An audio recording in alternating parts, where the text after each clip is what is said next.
নমস্কাৰ বন্ধুসকল, পুনৰবাৰ স্বাগতম জনাইছোঁ আমাৰ চেনেলৰ অন্য এটা ভিডিঅ'লৈ। বন্ধুসকল, আজিৰ ভিডিঅ'টো কিহৰ ওপৰত হ'বলগীয়া আছে আপোনালোকে অলৰেডি গম পাইছেই।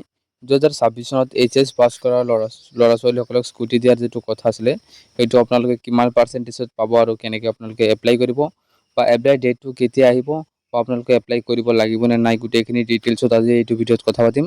চ' আপোনালোকে ভিডিঅ'টো শেষলৈকে চাই থাকিব। আৰু যদি আমাৰ চেনেলটো প্ৰথমবাৰলৈ ভিজিট কৰিছে তেনেহ'লে প্লিজ চেনেলটো ছাবস্ক্ৰাইব কৰি ৰাখিব, কিয়নো এইটো চেনেলত এনেকুৱা ধৰণৰ ভিডিঅ' আহি থাকে। ফাৰ্ষ্ট অফ অল মই আপোনালোকক জনাই দিব বিচাৰিছোঁ যে এতিয়া যিটো নিউজ চলি আছে, উৰাবাতৰি চলি আছে যে 60% ছোৱালীক আৰু 80% ল'ৰাক স্কুটি দিব, এইটো সম্পূৰ্ণৰূপে ফেক নিউজ। নতুন চৰকাৰ আহিছে বুলি নতুন এনেকুৱা ধৰণে স্কুটি দিব বুলি আপোনালোকে বহুতে গম পাইছে চাগে, এনেকুৱা ধৰণৰ নিউজ ওলাই আছে। চ' গোটেইকেইটা নিউজ ফেক হয়, এনেকুৱা ধৰণৰ কোনো নিউজ আপডেট অহা নাই। ত' যিটো কথা আছিলে যে 80% স্কুটি দিব, ল'ৰা হওক বা ছোৱালী হওক, যিসকলে 80% পাইছে সেইসকলকহে স্কুটি দিব আৰু বাকীসকলে কিন্তু নিদিয়ে। যোৱাবাৰ কিন্তু দিছিলে 75%, এইবাৰ কিন্তু 80% লাগিব, ল'ৰা আৰু ছোৱালীৰ 80% লাগিব। আৰু বহুতে এইবাৰ কি কৰিছে, নিজৰ বহীটো ৰিচেক কৰিছে, মানে নাম্বাৰ কম পোৱাৰ বাবে ৰিচেক কৰিছে। ৰিচেক কৰাৰ পিছত কিন্তু নাম্বাৰটো বাঢ়ি গৈছে। ধৰক কিছুমানৰ 78% আছিলে আৰু 78% অলৰেডি এডমিশ্যনটো লৈ আহিলে গ্ৰেজুৱেশ্যনত।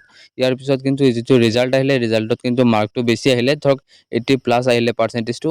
ত' গতিকে সেইসকলে কিন্তু নাপায়, যিহেতু আপোনালোকে অলৰেডি এডমিশ্যনটো লৈ ল'লে কম পাৰ্চেণ্টেজত, সেইসকলৰ কিন্তু মেৰিট লিষ্টত নামটো নাহে।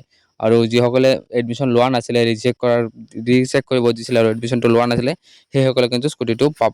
এতিয়া হৈছে যিসকলে 80% পাৰ্চেণ্টেজ বনাইছে সেইসকলে স্কুটিটো কেনেদৰে লাভ কৰিব। ত' এতিয়ালৈকে কোনো ধৰণৰ স্কুটিৰ ওপৰত কোনো ধৰণৰ আপডেট অহা নাই যে আপোনালোকে এপ্লাই কৰিব লাগিব নেকি বা মেৰিট লিষ্ট কেতিয়া আহিব বা সেইবোৰ স্কুটিৰ বিষয়ে কোনো ধৰণৰ এতিয়ালৈকে আপডেট অহা নাই। যেতিয়া আপডেট আহি যাব মই এটা ভিডিঅ' বনাই আপলোড কৰি দিম।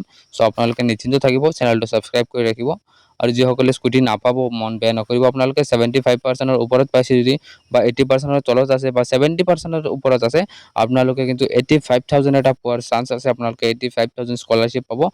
আপোনালোকে ঈশানোদয় স্কলাৰশ্বিপত স্কিমত আপোনালোকে এপ্লাই কৰিব পাৰে, যিটো NSPৰ আণ্ডাৰত হয়, নেশ্যনেল স্কলাৰশ্বিপ পৰ্টেলত। যেতিয়া আপোনালোকৰ অ'পেন হৈ যাব পৰ্টেলটো, তেতিয়া আপোনালোকে তাত এপ্লাই কৰিব পাৰিব। আৰু ইয়াত আপোনালোকৰ যদি কাট অফ লিষ্টত নাম আহি যায় তেনেহ'লে আপোনালোকে 85,000কে গ্ৰেজুৱেশ্যনত আপোনালোকে 3বাৰকৈ পাব। চ' আপোনালোকে স্কুটিতকৈ বেছি পইচা পাব। আৰু যিসকলে স্কুটি লাভ কৰিব সেইসকলে কিন্তু ঈশানোদয়ত এপ্লাই কৰিব নোৱাৰিব। মই ভাবিলোঁ গোটেইখিনি ডিটেইলছ মই জনাই দিওঁ। আপোনালোকে যিসকলে বা 70%ৰ তলত আছে তেওঁলোকে কিন্তু আণ্ডাৰ UGC আণ্ডাৰত আপোনালোকে এপ্লাই কৰিব পাৰিব, আপোনালোকেও কিন্তু স্কলাৰশ্বিপ পাব।